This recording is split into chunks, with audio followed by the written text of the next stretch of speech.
Bapak banyak yang suka goreng-goreng 12% ya Pak ya? Banyak yang suka goreng-goreng Pak, dari Bapak juga bilang terkait. Biasalah, biasa.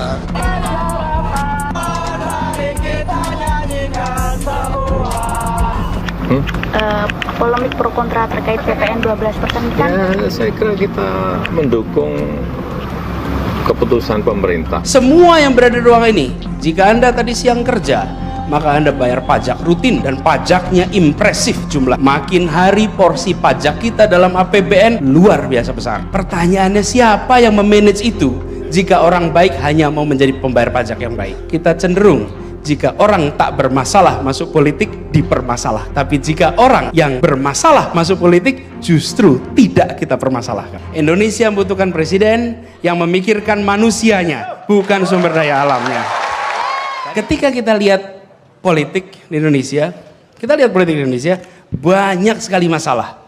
Dan hampir yang kira-kira normal-normal, pegang hati gitu ya, mau hati-hati juga, rasanya jarang mau masuk ke wilayah politik. Di kampus ya Mas Bimar, di kampus ini sama seperti Nuca tadi cerita. Saya tanya mahasiswa, nanti selesai kuliah mau kemana? Rencananya bisnis Pak. Nggak berminat ke politik, wajahnya itu berubah. Melihat rektornya kayak you are so wrong. Jadi kok bisa rektornya tanya kok nggak ke politik gitu. Terus dia bilang, kenapa bisnis? Kenapa nggak mau politik? Politik itu kotor Pak. Jadi saya jawab balik, kalau bisnis bersih ya.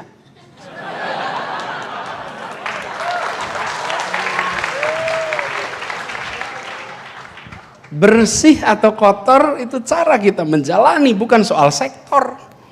Sektor manapun bisa bersih dan kotor, tapi cara menjalaninya menunjukkan integritas yang kita miliki. That's the answer. Nah, orang-orang baik di Republik ini banyaknya luar biasa. Tapi jika orang-orang baik hanya mau menjadi pembayar pajak yang baik, lalu siapa yang mengurusi uang pajak kita? That's a simple questions.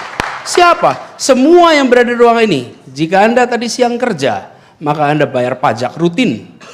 Dan pajaknya impresif jumlahnya. Makin hari porsi pajak kita dalam APBN luar biasa besar.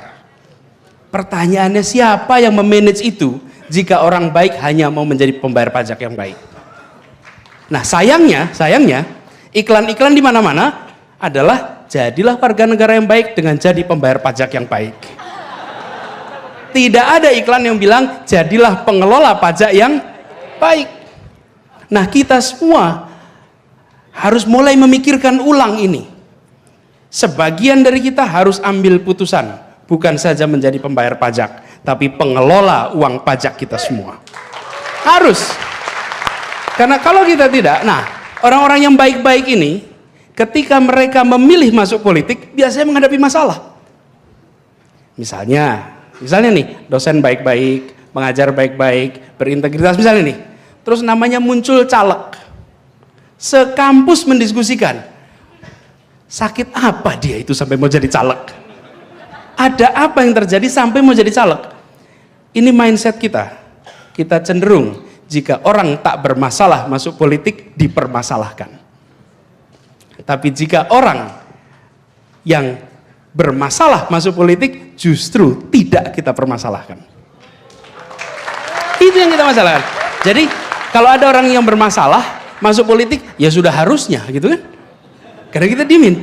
Tapi kalau ada orang yang tak bermasalah, justru kita tahan. That will never change our politics. That could never change. Karena itu, kita justru harus mendorong untuk masuk politik.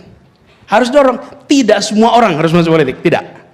Tapi kalau ada, bantu. Kalau ada, terlibat. Kenapa? Kalau ada orang baik memilih mau ikut tanggung jawab, mau ikut ngurusin ini semua, dia akan kalah, pasti. Jika orang baik lainnya memilih diam dan mendiamkan, pasti. Jadi, ketika ada orang baik menyatakan saya siap mau ikut tanggung jawab, bantuin. Dukung dia, karena the only way he will lose is all of us standing by and watching. Dan banyak dari kita yang kalau itu kita amatin, kita saksikan sebagai subjek percobaan. Kita doakan menang. Kalau kalah tuh kan bener, jangan masuk. Banyak dari kita yang menyaksikan, no, karena itu harus terlibat. Jadi saya melihat di Indonesia sekarang tumbuh luar biasa. Generasi kita, semua yang berruang ini adalah hampir semua have benefited so much from the Republic. Let's pay back. Yuk kita bayar balik yuk. Kalau kita berbicara dengan retorik yang nasionalistik, tapi yang dibicarakan hanya sumber daya alam, maka sebenarnya kita meneruskan tradisi berpikir kaum kolonial. Kenapa? Karena kaum kolonial itu datang ke Indonesia sama sekali tidak mikirkan manusianya. Yang mereka pikirkan adalah extraction of resources. Anda lihat peta rel kereta api di Jawa? Peta itu mencerminkan pusat-pusat eksploitasi sumber daya alam. Di Sumatera Barat itu ada kereta api. Kemana kereta apinya? Rel keretanya? Sawah Lunto. Kenapa ke Sawah Lunto? Karena ada batu bara. Di Sumatera Selatan ada kereta api. Ke Tanjung Enim, kenapa? Karena di situ ada semua tempat-tempat yang ada sumber daya alam, di situ dilakukan pembangunan infrastruktur, tidak dipikirkan manusianya. Indonesia membutuhkan presiden yang memikirkan manusianya, bukan sumber daya alamnya. Jadi, teman-teman sekalian, ada orang yang ditaruh, ada pejabat yang kalau dia suruh jalan sendirian ke pasar, kikuknya nggak karuan. Coba aja, Anda ambil satu pejabat, suruh ke tengah pasar, dia akan nggak tahu what to do.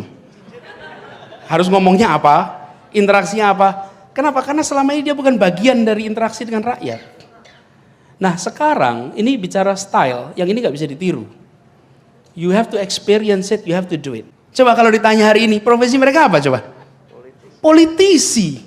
Tapi orang tua menjadikan mereka teladan di rumah-rumahnya. Hari ini coba, lihat TV, debat, ada gak orang tua yang bilang, nak, tiru ya mereka ya? Ada nggak sekarang? It's a problem. Karena itu, hadirkan yang terbaik, hadirkan orang bersih di puncak, biarkan dia menular, memunculkan ribuan, ratusan, jutaan orang Indonesia. Itu.